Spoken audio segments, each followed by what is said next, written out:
based on enjoyment, which Mario and Luigi boss is the best? 5 games, 6 final bosses, which one's on top? That doesn't make sense. Well, I'm counting 2 from Partners in Time for, well, a pretty big reason, but yeah, you'll see that in a second. Anyways, at number 6 is... Do I even need to say anything? I made an entire video about why I despise this boss. Just go watch that and then come back. Or if you don't want to watch that, just know it's way too easy. It's a stupid boss. Doesn't even deserve to be called a boss. What the f? At number 5, we have Dreamy Bowser. My main complaint with this battle is that it's way too hard. A handful of his attacks are really hard to counter. Sometimes he'll raise one of his arms, and if you use any bros attack that involves aiming, you'll basically do no damage because it'll just hit his head. He also heals very frequently, which is a big problem because he heals everything, including his head, which is the part that you need to attack in order to win.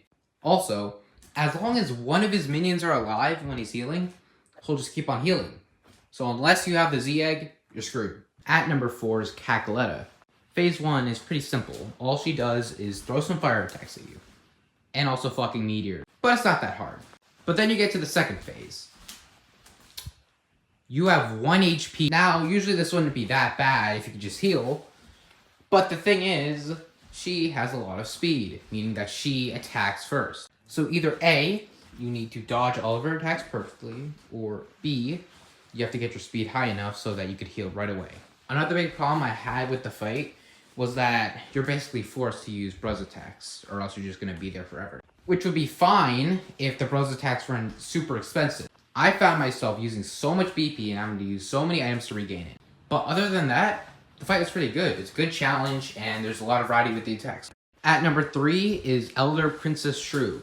Technically, this isn't the final boss of Partners in Time, but I refuse to let this be on the list and not this. Like, what the fuck? Like Cackletta, she has 2 phases, and the first one is pretty simple. And then the second phase makes her into a giant fucking monster. During this phase, she can use various attacks such as energy balls, UFOs, and even her tentacles a la Cackletta. But the one thing that makes this boss really bad is the bros attacks.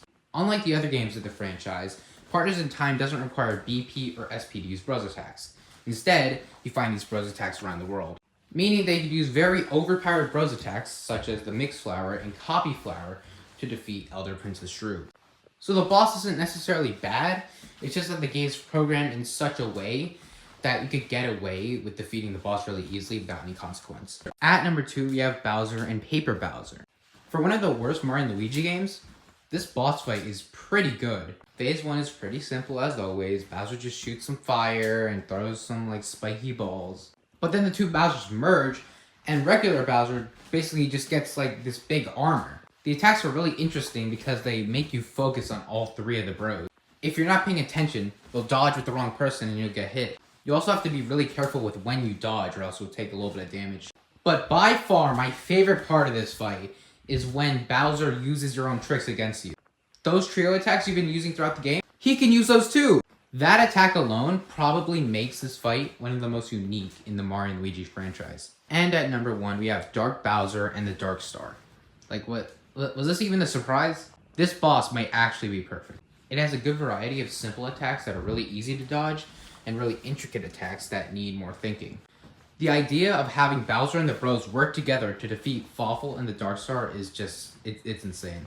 Bowser's role isn't to defeat Dark Bowser, it's to suck up Fawful and the Dark Star so that Mario and Luigi can do the real damage. There are special attacks you could use to make the fight easier, but in order to use those attacks, you need special points.